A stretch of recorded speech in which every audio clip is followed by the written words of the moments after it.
নমস্কার, কলকাতা টিভিতে আপনাদের স্বাগত। সঙ্গে রয়েছে আমি ঈশিতা। এই মুহূর্তে নজর রাখবো আবার একটু জনগণনার খবরের দিকে। সকালেই আমরা আপনাদের জানাচ্ছিলাম যে জনগণনা ইতিমধ্যেই কিন্তু শেষ হয়েছে। অনলাইনে যে সেলফ এনিউমারেশন আছে সেই এনিউমারেশন পর্ব কিন্তু ইতিমধ্যেই অনলাইনে শেষ হয়ে গিয়েছে। 1 আগস্ট থেকে 15 আগস্ট পর্যন্ত চলেছিল এবং 16 আগস্ট থেকে কিন্তু বাড়ি বাড়ি গিয়ে এই সমস্ত নথি যাচাইয়ের কাজ শুরু হয়ে গিয়েছে।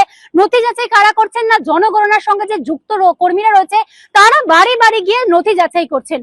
কিন্তু এরই মধ্যে আরো একটি বড় আপডেট যেটা হচ্ছে যে আপনাদের বাড়িতে যারা যাবেন এই জনগণনার সঙ্গে যুক্ত কর্মীরা, তাদেরকে কিন্তু সেই জনগণনায় নাগরিকদের প্রায় মোট 40টি প্রশ্নের উত্তর দিতে হবে। অর্থাৎ আগে 2011 সালের যে জনগণনা হয়েছিল সেখানেও যেমন 33টি প্রশ্নের উত্তর দিতে হতো, বর্তমানে 2026-এ কিন্তু সেই 33 থেকে বাড়িয়ে সেই সংখ্যা চলে গেছে প্রায় 40টিতে।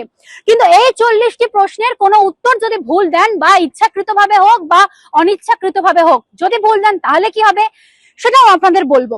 আসলে সাধারণ ভুল আর ইচ্ছাকৃত ভুল এই দুটোর মধ্যে কিন্তু অনেকটাই ফারাক আছে। তাই জন্য 1948 সালের আদমশুমারি আইন অনুযায়ী জনগণনা আধিকারিকের প্রশ্নের সঠিক উত্তর দেওয়া নাগরিকদের কিন্তু আইনগত দায়িত্ব বলে জানানো হচ্ছে।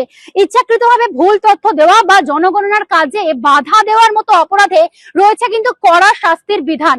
অপরাধের ধরন অনুযায়ী হতে পারে জরিমানা, এমনকি কারাদণ্ড হতে পারে। অর্থাৎ ইচ্ছাকৃতভাবে ভুল বা অনিচ্ছাকৃতভাবে ভুল, আমি আগেই যেরকমটা জানালাম, ইচ্ছাকৃতভাবে যদি ভুল করেন তাহলে কিন্তু প্রয়োজনে শাস্তির বিধান রয়েছে, কড়া শাস্তির বিধান রয়েছে, সেখানে কারাদণ্ড পর্যন্ত হতে পারে। কিন্তু যদি অনিচ্ছাকৃতভাবে ভুল করেন তাহলে কি হবে? তবে কোনো প্রশ্নের উত্তর দিতে গিয়ে অনিচ্ছাকৃত যদি ভুল হয় যে সরাসরি হাজতবাস কিন্তু হবে না, এমনটাই জানানো হচ্ছে। অর্থাৎ আপনি যদি অনিচ্ছাকৃতভাবে কোনো ভুল করে থাকেন কোনো প্রশ্নের উত্তর দিতে, তাহলে আপনি নিশ্চিন্ত থাকুন, আপনার কিন্তু সরাসরি হাজতবাস হবে না।